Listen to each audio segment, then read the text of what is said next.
Powered by Riverside FM.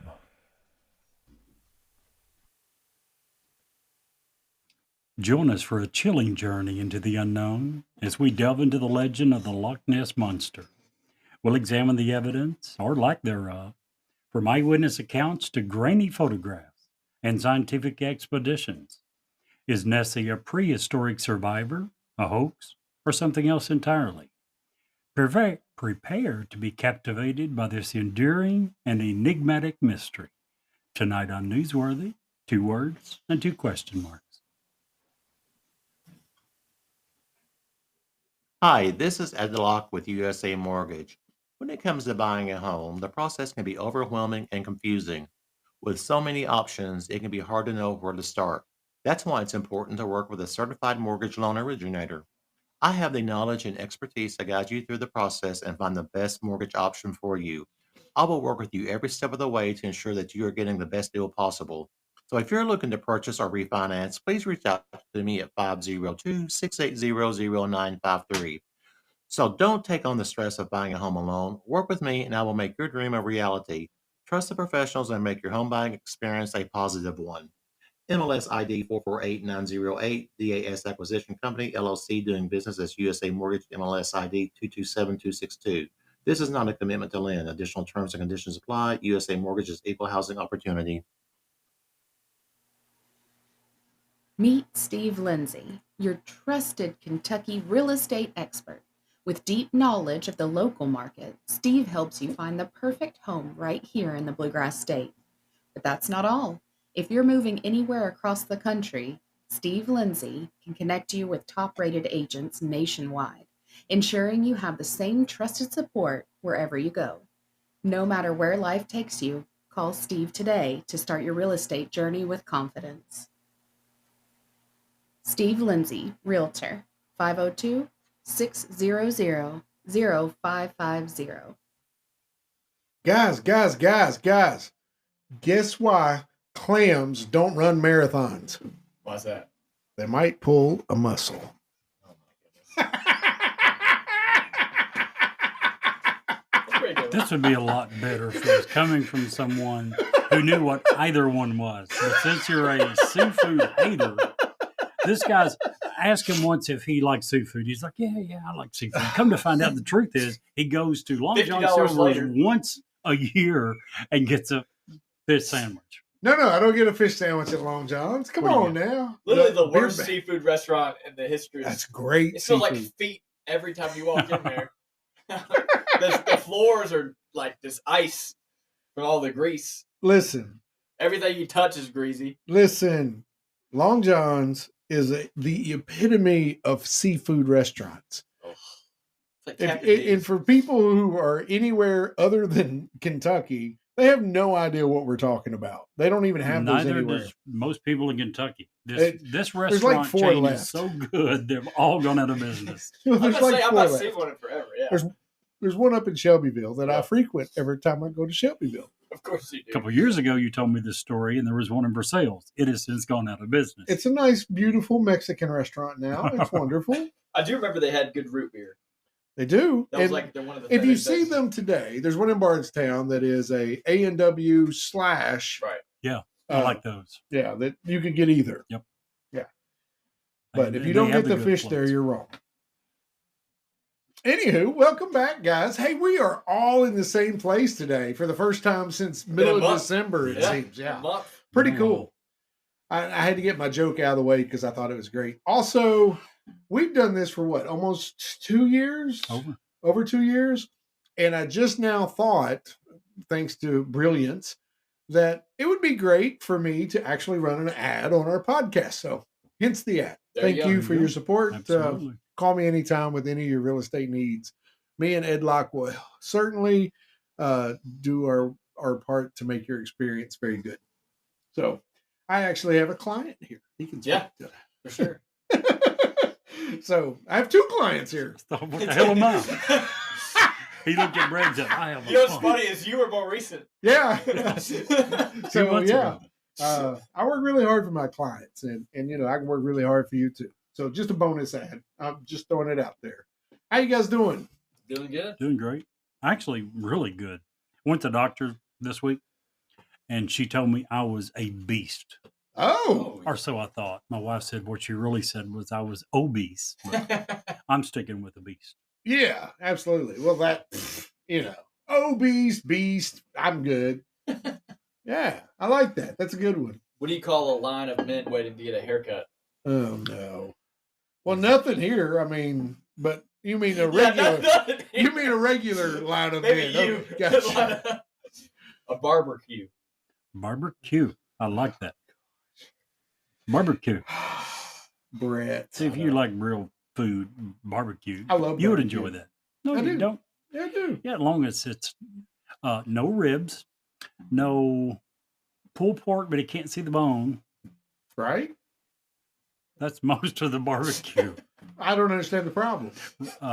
Tomahawk ribeye steaks. You care for one of those? No. Probably the most famous steak barbecued in the world. Tomahawk ribeye.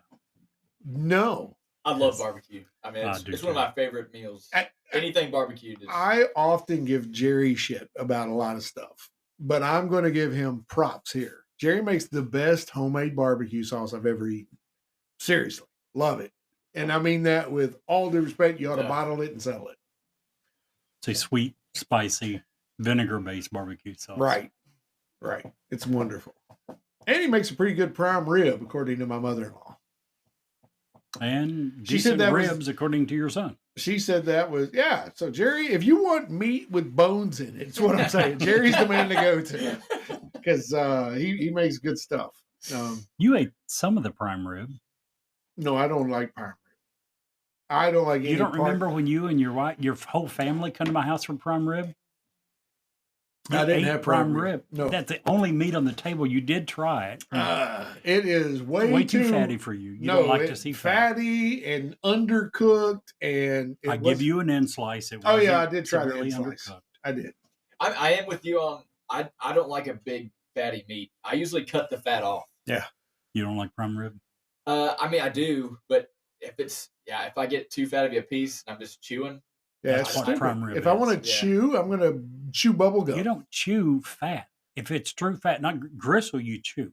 Fat will melt in your mouth. You chew it way Well, less than I must meat. have never had it in a way that it just melts. Well, in if my you're mouth. ever in Fredericksburg, Virginia, I didn't take you and Dave there, did I? Took you to the seafood place. Old Town Steak and Seafood. We went there.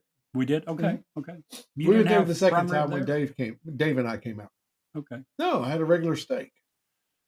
Burnt. A real steak. Burnt. Well Yes. done. Burnt Burnt does Okay. not have to. Okay, first of all, we got 2 minutes left before we have to really get into the Okay. episode. We're covering an amazing topic that would probably make a great steak.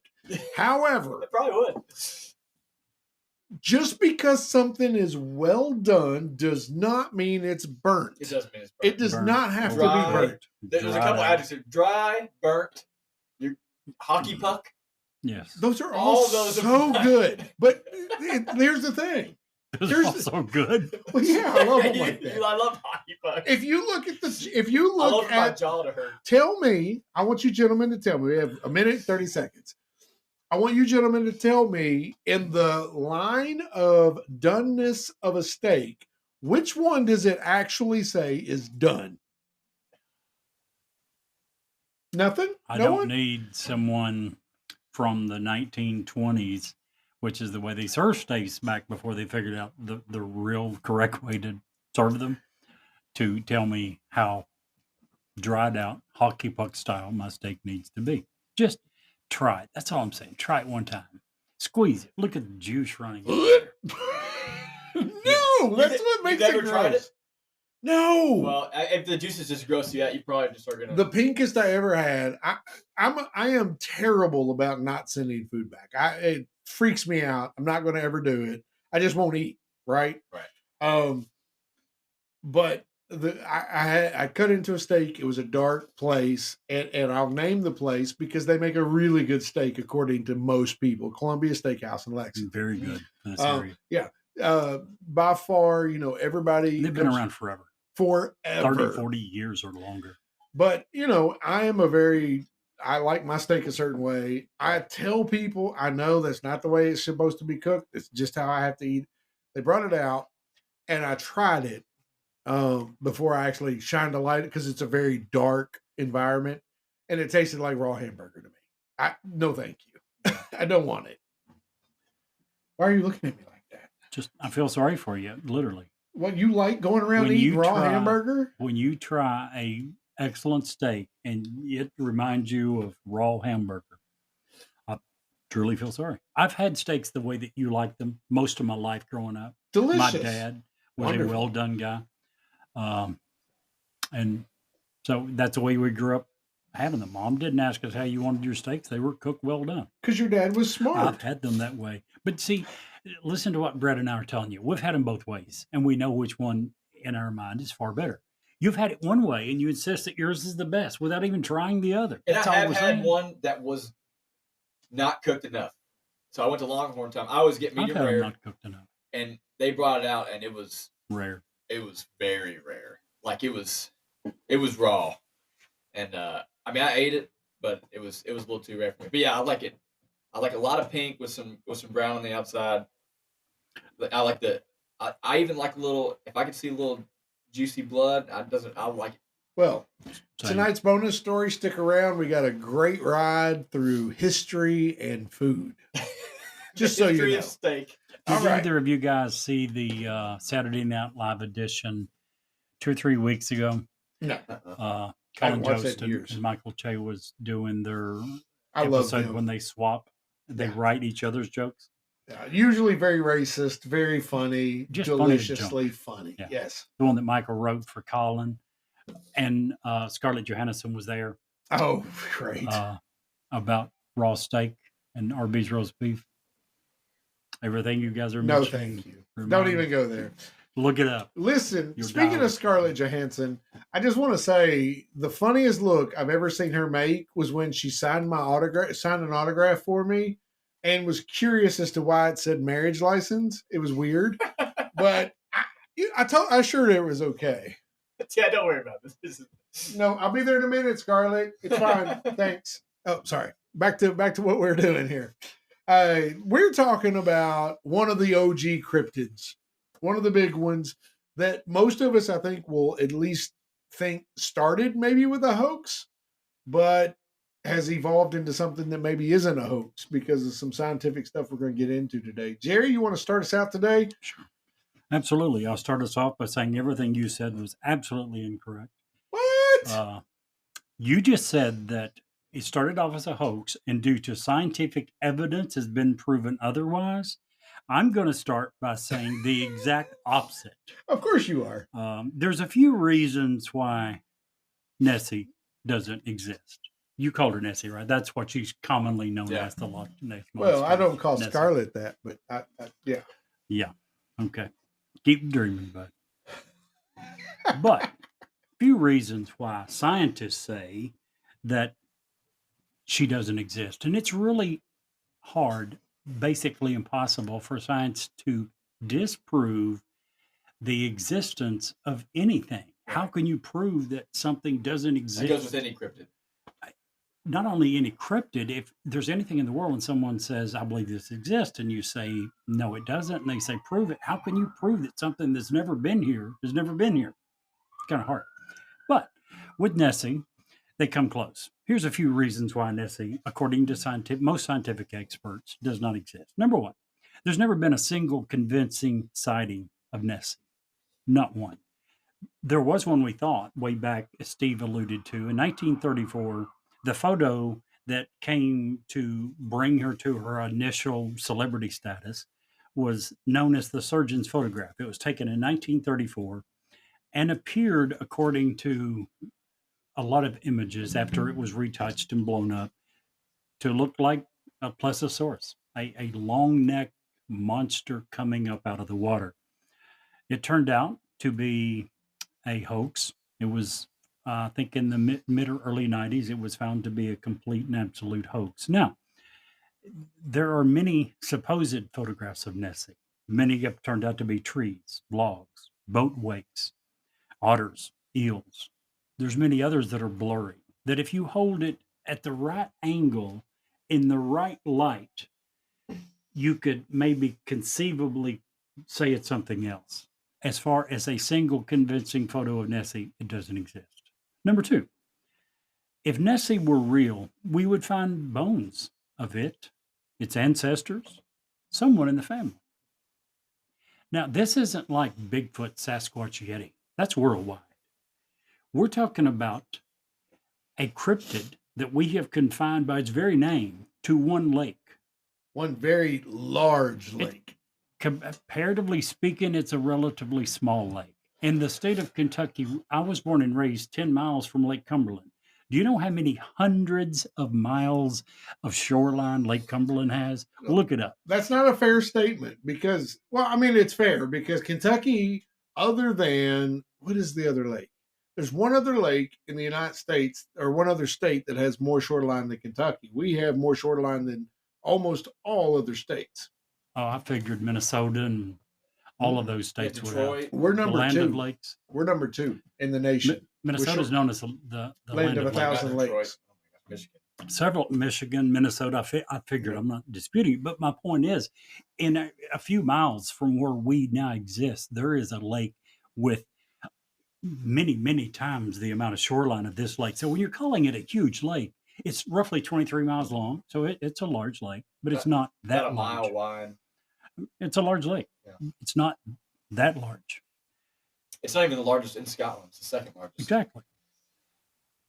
But we've never found a single bone. Let me put that in perspective for you. I asked Google how many dinosaur fossils have been found. Please keep a couple things in mind. Dinosaurs went extinct when, scientists say? About 66 million years ago. 66 million years ago. Number two, the conditions for fossilization are quite rare. So only a very small, minute percentage of dinosaurs ever became fossils. Right. And of those, what percentage did we find? Because again, they were spread around the world. With all that in mind, any idea of how many dinosaur fossils we have found? This is just all over the world. All over the world. I'm sure a 11,000. lot. 11,000. In this case, we know where it lives. We know the lake it's in. This lake has a flat floor. Since the 70s, we have dredged it, scooped it, and explored the floor. And we have found a grand total of 0 bone fragments. One lake that we have looked considerably for a species that we say still exists. Yet for a species that went extinct 66 million years ago, we found over 11,000 fragments. We would find fragments if they were there. Umpteen scientific expeditions have looked and attempted to find these bones. They would have been found if they were there. You look like you have a question, Steve. Well, I was just going to say, is there something in the lake that would eat the bones? Like what? I don't know. Sturgeon? Um, Catfish? I don't know what eats bones. all the bones of the species? Well, I mean, you're not going to find all the bones. I mean, they're going to be carried off. I'm They're not going to be talking about dredged. There's all the bones. I'm talking about any of the bones. oh, Not one fragment of a bone, Steve. okay. Not one fragment. I really want Nessie to live. Okay. Next. Scientists say that if Nessie did exist, Loch Ness isn't nearly large enough to sustain one. You have said to Brett last week that you don't believe that it is one, that it's got to be a family. Would have to be. Would have to be. Obviously. Yeah, so Everyone Several agrees families. that otherwise it would quickly go out of existence and it would be gone. yeah, And one of the guys that worked on the Robert Ryan study, I know we're going to get to that later, but Peter Scott, he estimated that 30 monsters would have to be in that lake to sustain not only the population, but to sustain the population. and If they were isolated to Loch Ness. And scientists say that given the size that most people say and believe that Nessie is, that the lake is not nearly big enough to provide a ongoing habitat. It could live there for a few weeks, that it is not nearly big enough. Next, Loch Ness is way too cold for a reptile to inhabit. Nessie is usually described as a reptile, like a plesiosaurus. But Loch Ness simply isn't a suitable habitat for a creature like that. Plesiosaurs are tropical creatures. We know from their evolution, we know from where their fossils are found. And the lake is way too cold. Next, Loch Ness was covered in ice until relatively recently. Some people would tell you this is a relative of a plesiosaurus, that it is some form of an ancient dinosaur that lived through ages. Here's a problem with that. The northern hemisphere was covered during the Ice Age And the by younger a Dryas. glacier roughly a mile thick. Yeah. A mile thick.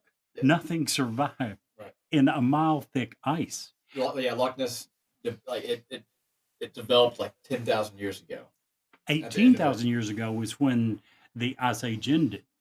So up until then, before that, there was a mile layer of ice. This thing had to have came, if it did, within the last 10 to 12,000 years. Some people say it come from the ocean. Well, that's would be kind of difficult. This lake is 52 feet above sea level. It's a freshwater lake. Doesn't have access to the ocean. There's some people that try to claim differently. Again, the facts are, it's a freshwater lake. It is 52 feet above sea level.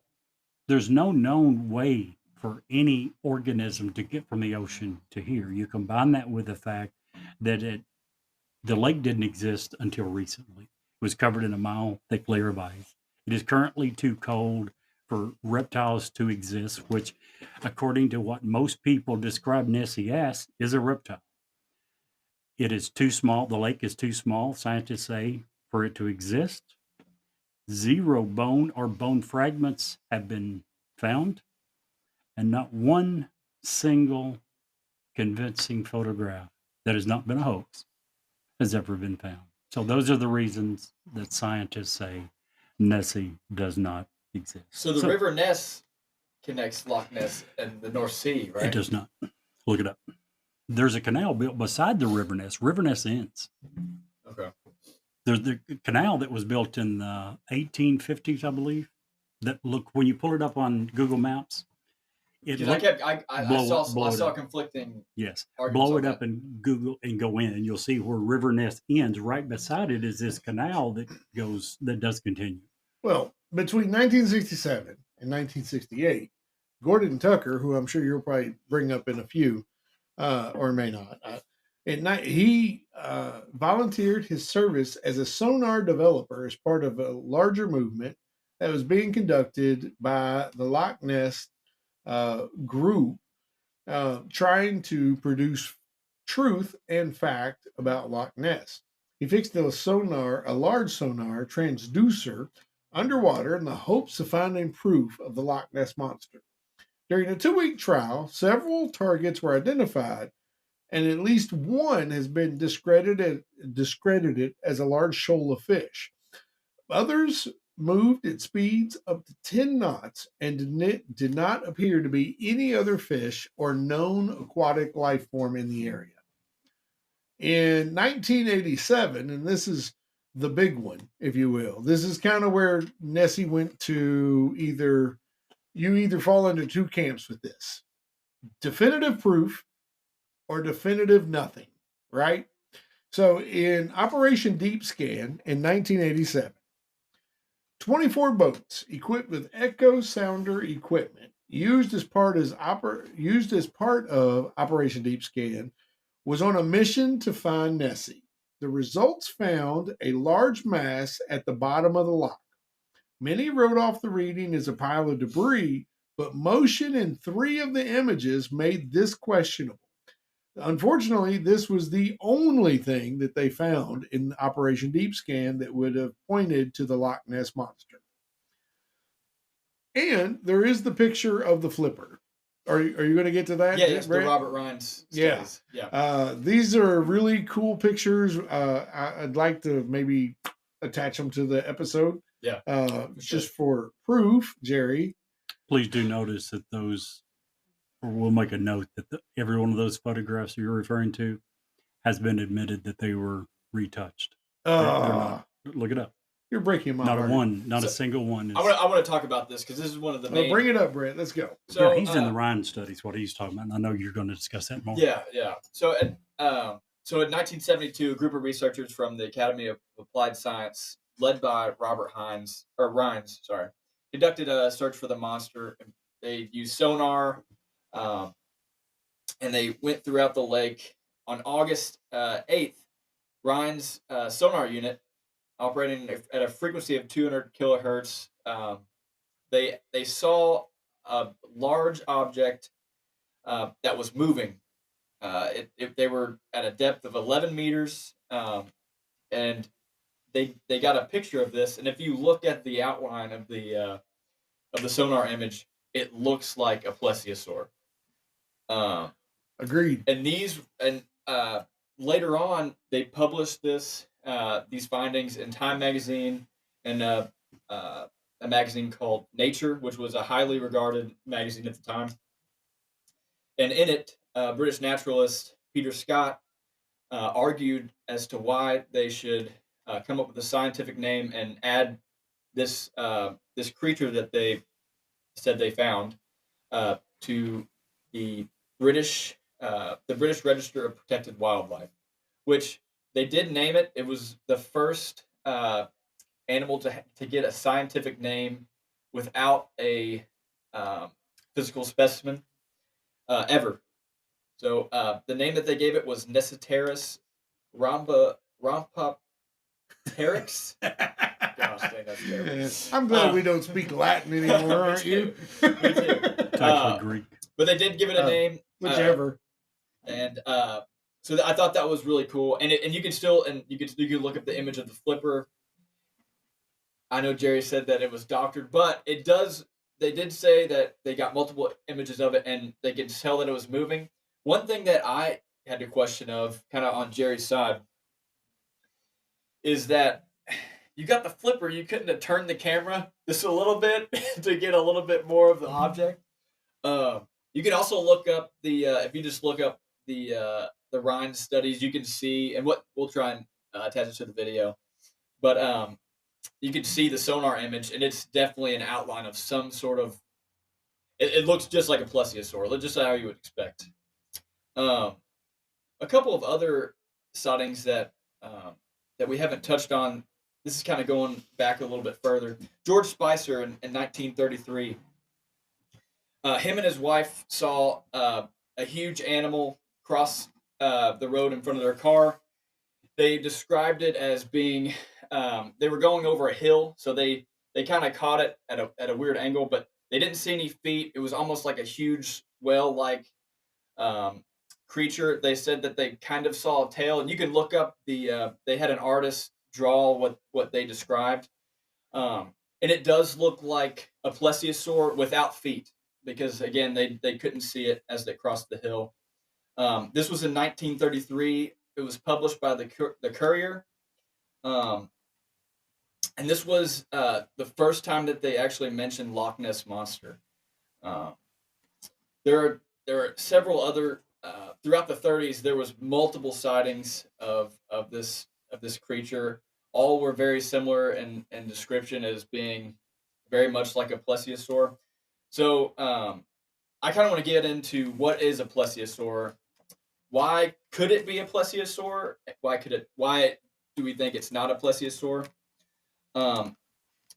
So first off, a plesiosaur, they are reptiles. They're not actually dinosaurs. Dinosaurs have specific hip joints, kind of like a bird. Like birds are considered dinosaurs. Plesiosaurs were reptiles that were aquatic. They first appeared around 200 million years ago. They can be found in coastal areas all over the world. We found fossils in most of Europe, New Zealand, Africa. They seem to have disappeared around 66 million years ago at the Cretaceous Paleogene extinction event, which is what we believe to have wiped out all the dinosaurs. It also wiped out 3/4 of all plant and animal life on Earth. So just right off the bat, that event makes it unlikely that the plesiosaur would have lived. There's a couple of reasons for that I'm going to get into. Just to get into what a plesiosaur looks like. So the fossils that have been discovered, they varied in length from around 1.5 meters, which is about 5 feet, to 15 meters, which is around 50 feet. The typical plesiosaur has a broad, flat body, short tail, and 2 pairs of flippers that are believed to have been carnivores. They also are believed to have had lungs, meaning that, like dolphins and whales, they would have to surface to breathe. They are also believed to have lived alone, but they may have interacted in groups for mating purposes. So It's kind of like Jerry. So the fact that it lives alone might explain as to why that they might not be seen often, but the fact that it needs to come up for air would kind of lead most to believe that you would see it often, kind of like you see dolphins at the beach. So I will say, just because it hasn't been seen does not mean that they don't exist. So, for example, the coelacanth was a fish that was thought to have gone extinct around the time of the plesiosaur, but was rediscovered in 1938 after being caught in a net in Western Indian Ocean. So, And caught 3 other times since. right. So I will say, though, just one caveat: this isn't really a like for like comparison, because the coelacanths, they live in deep water. They're rarely seen. Plesiosaurs wouldn't be living in deep water because they need to breathe the air. So they would have to continue to rise to the surface, meaning that they're more likely to be seen, especially since we're talking about such a small water mass. Some scientists have considered the possibility that they could have lived in Loch Ness. Plesiosaurs were believed to have been mostly saltwater animals, but they have been found recently in known freshwater sources. One example of this is the Dinosaur Park Formation in Alberta, Canada. And in 2022, they were found in a river system in Morocco's Sahara Desert. So in this Morocco Sahara Desert finding, a team of paleontologists discovered, quote, a lot of different plesiosaur fossils. These were all within a 100-million-year-old river system that's now a part of Morocco's Sahara Desert. The findings, the paleontologists said, was a little surprising, and, quote, it indicates this group was able to become specialized to exploit freshwater environments. What about, Brett? Did you find anything, not to interrupt, but did you find anything when you're in your research about Loch Ness's newly discovered cave system? I'm going to get into that. Okay, cool.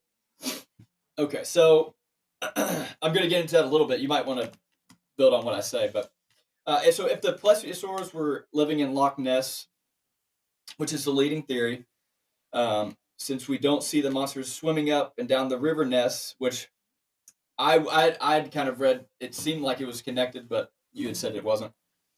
It is estimated that there would need to be, like I said, about 30 monsters to maintain the population that would continue to exist, according to the British naturalist Peter Scott.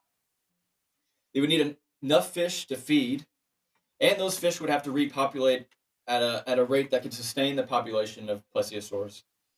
And then the plesiosaurs would also have to breed, all while trying to stay hidden when people are actively looking for them.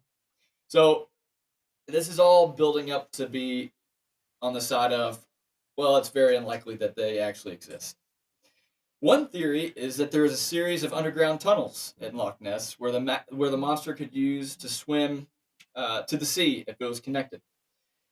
So one podcast I was actually listening to talked about how this is very unlikely because, and you kind of mentioned this too, Loch Ness is 50 feet above sea level. So some would say that this change in elevation, if there was actually connected by tunnels, would cause the water level in Loch Ness to fall to sea level because there would be that differential pressure. However, I was kind of thinking about this, and this is just me thinking. I might be totally off on this, but Would explain all the smoke in the studio right now. But to me, it sounds like a manometer, which is a pressure reading device that basically uses difference in density to measure pressure. That sounds like a water engineer talking to me. Fresh Or a pilot. Fresh water has a lower density than salt water. So if we're assuming that the atmospheric pressures at the sea and Loch Ness are very similar, the fresh water would be at a higher elevation because it's got a lower density. So that just because they're at different elevations, that I don't, in my opinion, that doesn't really negate the fact that the tunnels could lead up to the sea. So Steve, you want to expand on that? I was going to kind of switch gears. The caves. Well, I was just going to say that there was a thing led not too awful long ago by an official TikTok. Miss Daly. Huh? Miss Daly. Yeah, Paige Daly, who runs the Loch Ness channel, has over 15,000 followers and millions of views on videos about Nessie. Decided that, in her opinion, that it was very likely that there was many cave systems under Loch Ness that connected it not only to the sea, but just cave systems in general where they could creep out of the main channel and rest and not be seen. Not only that, come up for air. That would, to me, that's a simple matter. Even if that's a simple matter of habitat. You know, that's where I would sleep if I was an animal. I'd go up in a nice cave and get out of the cold water. I don't know, just a thought. There's a lot here, but I'll let you go ahead and continue. Before you do, I would like to add something to that. Please do. She was nice enough to announce her findings that she had found this enormous cave system. And in keeping with scientific way of making sure that other scientists can validate her discovery, she has refused to announce the location of any cave. Not one cave has been substantiated by any person other than Miss Daly. So if that is the way that we now determine whether or not something is scientifically credible, it's an amazing discovery. Well, the fact is she is taking a old folklore and expounding on it, saying it's fact. You know, and for she hundreds, says she found it. She for didn't just say hundreds, she believes it. She says she found it and has explored some of them. She believes without any evidence. She's also claiming that they do extend to the sea and would provide a way for this plesiosaurus to get from the sea to Loch Ness. That would be the only explanation that I would think. It can't hardly exist without that. It would not exist without having that. And here I would take it a step further, having used to live in Idaho and see the extent of how fish will travel for mating purposes. You know, salmon will travel hundreds of miles just to mate and die. So it's very likely that, and I'm using the most liberal strands I could possibly find here to be blunt, that would be a situation that this is the case. I mean, I have to agree with Jerry in some of this, that it just doesn't make sense that 30 plesiosauruses is going to find a good home in this little bitty lake. Right. And they would be the apex predator in this. Absolutely. So they're not hiding from other fish. No, they're not hiding from anything. They're not hiding if you go to Louisiana right now and you get near water, you're going to meet the apex predator in Louisiana. And he's not going to hide from you. She's going to take your leg off. Yeah. You know what I'm saying? Because we're not the apex predator there. Right. So I can't imagine plesiosaurs being any different. Yeah. I do want to say that it's not unheard of to hear of dinosaur remnants still alive today. And I'll touch on one of those. We're going to do it on a future show, but I do want to bring it up. Don't let me forget, Brett. Go ahead and finish about Nessie, though. So I'm kind of done with the plesiosaurs. I was going to switch gears to just talk about some other things that scientists might think it is. Yeah, absolutely. Let's do it because, just do it. Go for it. So just one other alternative to it being a plesiosaur was just being one scientist named Professor Neil Gimmel of the University of Otago in New Zealand. He said that his team had analyzed water samples for environmental data, or for environmental DNA, sorry, that creatures shed as they move through the environment. That's neat. Yeah. So I guess basically the process is they take a liter of water and they can see all the DNA of creatures. Urinary and fecal. It's crazy. Yeah. And, I don't know how they do it, but so basically they said that no My dad- plesiosaur DNA was found, but one plausible idea based on anecdotal evidence, according to Gimmel, is that the monster could be a large eel. That theory is kind of questionable because eels usually only grow to about 4 to 6 feet, and they migrate to reproduce. So, not And really. there's been no reported sightings even Right. of a giant eel in this area. Right. So it's not really credible, but it was just another thing that I thought was worth mentioning. I have another thing that I want to kind of bring up too at the end of this, but what do you think about a large sturgeon? We have sturgeon in our waters now, and if you were to see one here in Kentucky, even you see them, they get to be hundreds of years old and very large. And if you were to see that move in the water, I'll answer that by expounding upon his DNA please do. survey, which was done to give it a little bit more credibility with a combination of the universities of Otago, Copenhagen, Hull, and Highlands. They searched the DNA with their looking for DNA. They look for unusual species. No DNA of any large fish, such as sharks, sturgeons, Oh wow! or catfish, were found. No catfish. Can you imagine a lake with no catfish in Kentucky? If you take your shoes off and walk into the water, a catfish is going to bite your toes. I mean, that's how many catfish we have. Also, no evidence of any reptilian sequences were found. The leader of the study, Professor Neil Gimmel from the University of Otago, said this: I think we can be fairly sure that there is probably not a giant scaly reptile swimming around in Loch Ness. So my dad was right. I can't tell you what he says about water, but I will after the show because my dad is my dad. That's where we'll leave that. Okay. I just a little side story. I was talking to somebody at work, and they knew somebody who did they dove to look for bodies in like lakes and stuff. So they did it at Lake Harrington, which is in Bergen. Right. Huge, deep lake. Huge, really deep. It's like 500 feet deep. And they said the dude went in and he came out immediately, and he's like, "I'm not going back in there." And they were like, "What happened?" He's like, "I saw catfish bigger than me."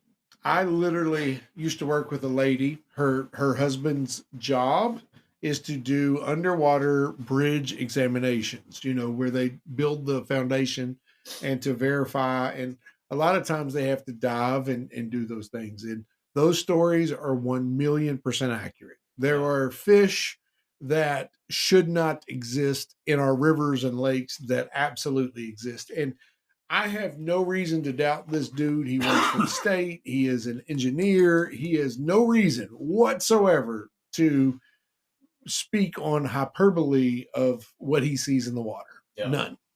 I've heard an almost identical story being told from a diver at Wolf Creek Dam, which is a dam that created Huge, beautiful dam. Lake Cumberland. And supposedly a diving team was sent down to do some repairs, and this one diver come up and said he would never go down again. They asked him why, and he said, "I saw a catfish that could swallow me." Yeah. And Wolf Creek had a lot of repairs several years ago. It was cracking. They had to fix it. Could you imagine? Like I've been snorkeling in the ocean, and you just like look out, and I was in a murky area, so it wasn't super clear. We saw like a lot of cool fish, but just looking out, it's kind of eerie because it's quiet when you're down under there, and you're just like, man, if a fish came over here, like a big fish, You never know. I'd be scared to death, man. So I love the ocean. It is my happy place. I do too. But I have learned over my years of going that I have to wear, swim shoes because my feet like to attract things that hurt. I've stepped on and had urchin tentacles in my feet. That sucks. I busted my feet on coral. That sucks. every time I interact with something from the ocean, typically it requires me to scream like a girl and throw it. I kid you not. Can I tell you all a funny story real quick? Yeah. Sure. So the first time we were in Princess Cay, which is a private island that several of the cruise lines go to. They got free beaches, whatever. I was under, had snorkeling equipment, found a crab. It was one of those little cool crabs that if you look at it, it looks like a rock until you pick it up, and it's got a big pincher, and So I pull it up and I'm holding it in my hand. Yeah. And I'm like, hey, Robin, look at this cool crab, right? She's like, put the crab back in the water. It's going to get, I'm like, no, look at it. And I had it, instead of holding it, I was just letting it walk around in my hand. And all of a sudden, it pinched me in that skin right between it's like the worst place to get pinched. Yeah. Anywhere else, you'd be all right. Yeah. It pinched me right there, and I just flung it. So, and I was like, and I flung it. And I kid you not, 15 feet over, you hear this old lady say, crab just landed on my head. I don't know what that woman was thinking, except that it was raining. We were like, all right, get out of here. Don't look at her. And the only other time I had a really cool experience like that, we were in Miami on the beach, walking on the beach. I think it was Miami. And I found a beautiful red starfish. And I picked it up, and I was holding it in my hand, and I was looking at it. It was gorgeous. And it moved a little bit. And then the only thing I could think of was they have a really sharp beak under them. And it's about to bite me. Threw it like 50 feet down. Yeah, no, I threw it like 50 feet. Screamed like a little girl. Flew it. I found a starfish in the water. It was a mental thing. Right, I was like, for sure. oh no. Yeah. And then I was like, oh, that was stupid. So it went flying. Have you ever, guys, because given what we do here and what we talk about, have you ever thought about when you go fishing and you catch a fish and you look at it or whatever and you undo the hook and you throw it back in the water? Have you ever thought that when a fish goes back in the water, it's like, hey, I was abducted by aliens and Fish they are probed dumb. me? Fish are dumb, dude. It's like, oh man, I just saw all my buddies just get taken out of the water. Oh yeah, I'm going to eat that worm too. Yeah, right. Not only that, for people, I'm not that big a fisherman. I've not caught that many fish in my life, but you talk to fishermen sometimes, often, they will pull a fish up and they can tell from the scars that fish has been caught numerous times. Right. Not just his buddies didn't learn, he didn't Fish learn. are dumb. The biggest one I ever caught, big catfish. I caught it, and I don't remember the lake. It was several years ago. It had 3 hooks still in its mouth. Then it had busted their line and just left them there. I thought, what's a good idea for me to do today? I think I want some more. Let it me was a try this one. It was a catfish, so it was definitely caught on like chicken liver or something like that. I will say fish are dumb. I just real quick, because we would need to get back to the topic, but I truly put together a saltwater tank, so we got some saltwater fish in there. We had a pair of clownfish, and it was the first pair we had. And something happened with the tank. She messed up the salinity, and some of the fish started dying. When the clownfish started dying, and I guess with the clownfish, their gender isn't determined until they're with another clown. So like one of them will be the female, one of them will be the male, and so they kind of mate. And while the fish was dying, it was struggling to swim. The other clownfish was swimming and pushing it. It was like the saddest thing I've ever seen. Oh, it was awful. And I was like, dude, this is kind of giving me a whole nother outlook of like, man, we're just like trapping these poor little guys in here. And they like actually have feelings. And anyway, so I don't want to back to the topic. Right. What do you guys think about the possibility that certain dinosaurs still exist in certain parts of the world? Because that's what we're expecting. If we believe Loch Ness is real, it has to be some sort of dinosaur, according to what everyone's ever been told, the plesiosaurus. Why's everyone looking at me? Well, because you're the skeptic. Well, I mean, the Ice Age happened between 66 million years ago and now. So explain to me how something can live through an ice age, and I'll answer that question. Well, alligators, crocodiles. Well, I'll bring it up. Turtles. Later in a couple of months, we're going to cover another cryptid that is believed to be a remnant of dinosaurs. It's called, and I'm going to butcher this, please forgive me, Mokele Mbembe, which is basically a smaller version of a brachiosaurus that has survived in the Congo, which was not under Ice Age, and has had several sightings. I bring that up because it is that particular one is in an environment where it actually could exist and could have existed through the Ice Age, and it's possible.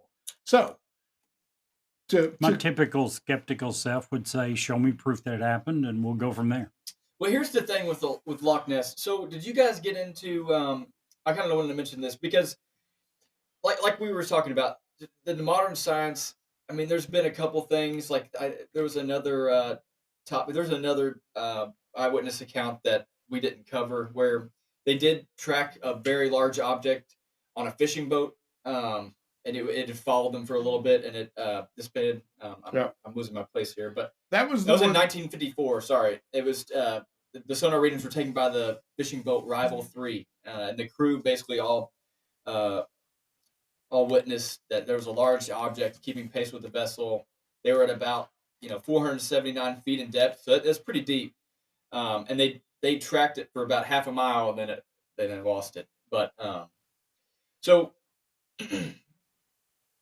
So we have modern science. We're not really seeing a lot. I mean, there's a couple of stories, but most of them are hoaxes.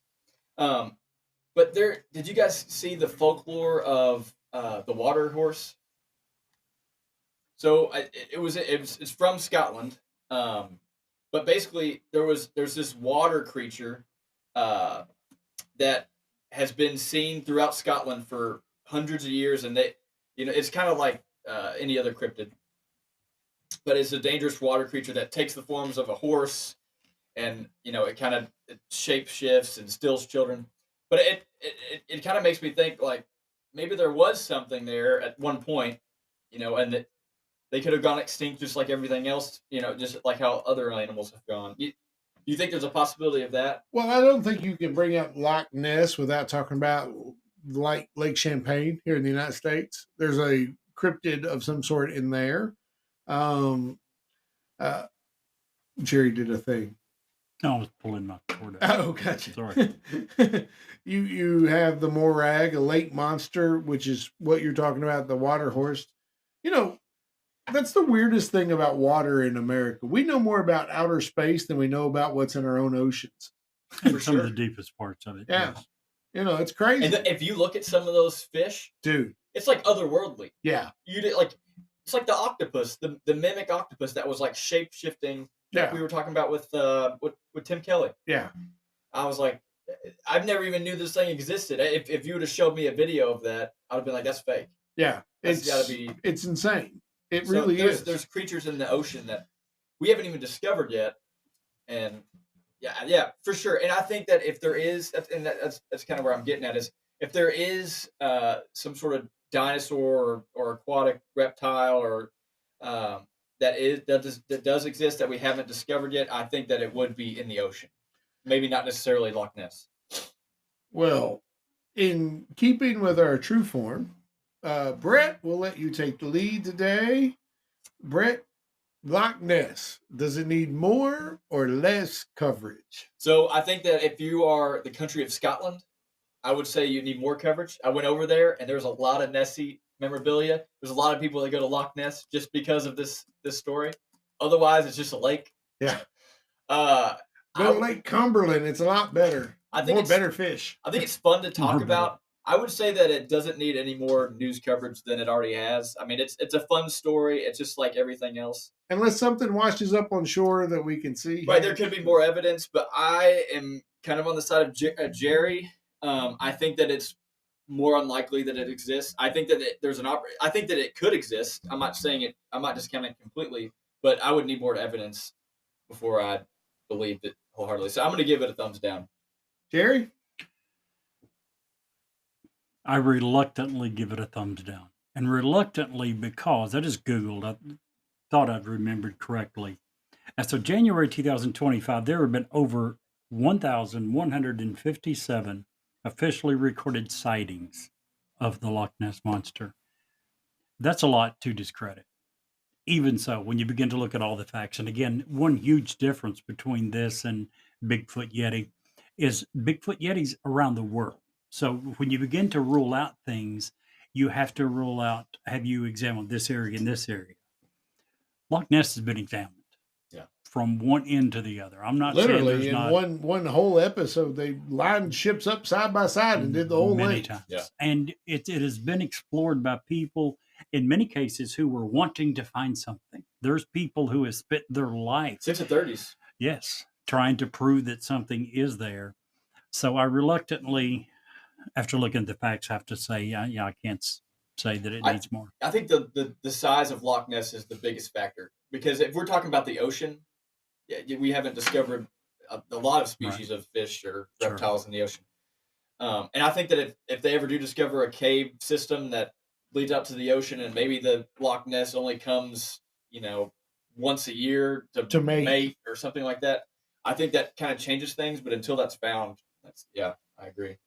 Well, I happen to also agree. We have 3 agreeances today. How about 3 that? skeptics. Has that ever happened before? I don't think it's ever happened. But I will say, with caveats, here in Kentucky, we are home to the largest cave system in the world, the Mammoth Cave System. If there's a cave system, like Brett said, that connects Loch Ness to the ocean, changes everything. Fish do it. Multiple types of fish do it. Sharks will swim thousands of miles to mate where they were born. Sea turtles will do the same thing, to go to the same beach that they've been and swim thousands of miles to lay their eggs at the same beach. So that's not unheard of. But if it's any other situation, there's no way Loch Ness is big enough to support 30 dinosaurs at any given time. It just wouldn't happen. There wouldn't be there wouldn't be a fish in the lake because of the amount of food and resources that they require. Because the colder the water, the more they require to stay warm, especially since they're not cold blooded. Right, and like you were saying, you would find not warm blooded, or even you would have a dead one wash up every now. You know what I mean? You'd have something. You would think. Also, I have 3 little things before we get off and do the bonus story. Thing 1, I watched a really cool, my wife and I, one of the funny things we like to do, we like to get together and watch really bad B movies, like, Sharknado and things of that nature. We watched, going into it, thinking that this was going to be a movie called Exist. If you've never watched it, I strongly encourage you to watch it. You can get it free on Amazon, I think, right now. It's about Bigfoot. And I went into it thinking it was going to be a cheesy B movie. It's actually a solid movie. Yeah. It is what I would think. And once you get to the end, I'm not going to spoil it, but when you get to the end, you realize, oh, this could really, and here's why. So I'm not going to spoil it, but check out Exist. Also, if you are the praying type, please don't forget, as you're thinking of Los Angeles and the California fires, please don't forget the people in North Carolina, South Carolina. Those people are still living in tents and sub-zero weather right now. Yeah. So miles long of propane. Yes. So if you have money and you're donating, please do both. They all need your help. Yep.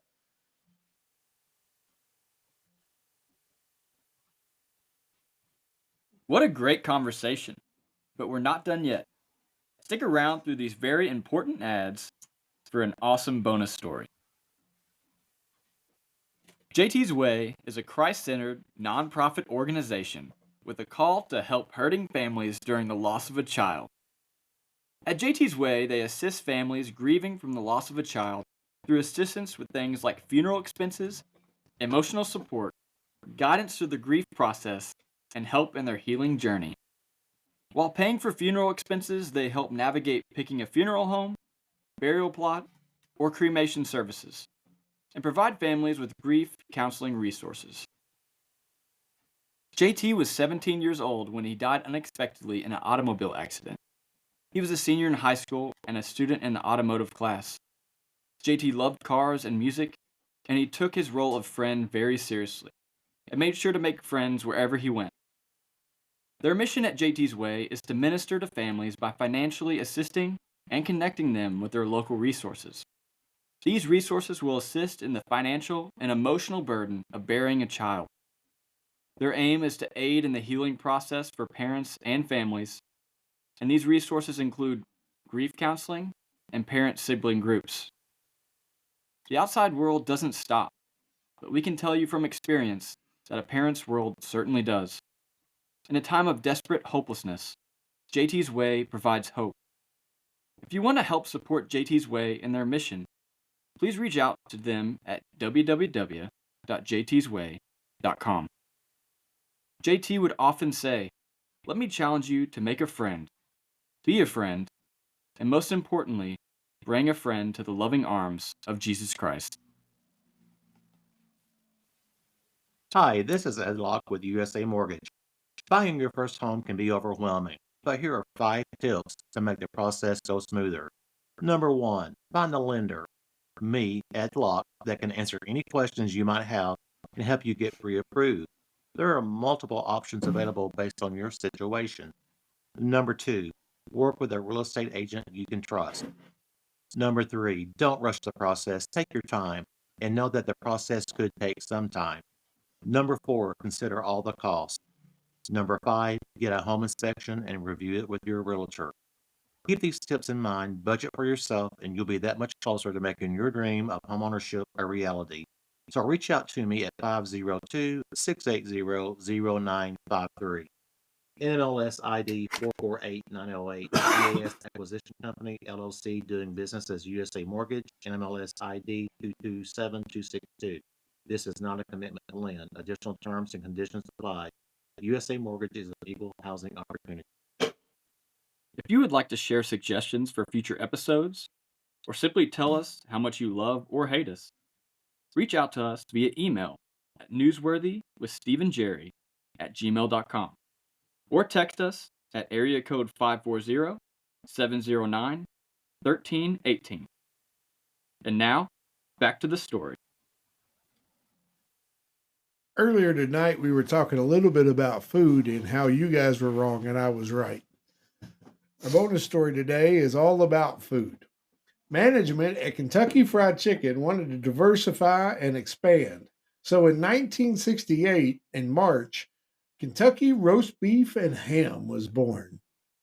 The first test store was opened in Las Vegas, Nevada, and during the first 30 days, the restaurant did over $70,000 in sales in 1968. The company growth was explosive and opened 100 restaurants in less than 2 years. The roast beef was served on a fresh, buttery bun. The food was good, but to make fresh roast beef in store was expensive to get started and slow to make. To get it right, if you get it right, you'll have company record profits and happy customers. Get it wrong, and you'll lose both. The food was good, but pricing became an issue. A roast beef sandwich would run you 79 cents, while a junior chicken dinner, which included 2 pieces of chicken, creamy whipped potatoes, gravy, and a biscuit, was only 89 cents. God. Can you imagine those days? While the roast beef was certainly worth the price based on the ingredients and the labor, it just simply wasn't the same amount of food. Kentucky roast beef just couldn't find the space and operating procedure that worked for them. So in 1970, just 2 years after the first location was open, every Kentucky roast beef location was shuttered. Some would be closed and sold off, while others would be converted to standard Kentucky Fried Chickens. The roast beef and ham sandwiches would continue to be sold in regular KFC restaurants all the way up into the late 1970s. And Jerry, if you can't see the light, Be the light.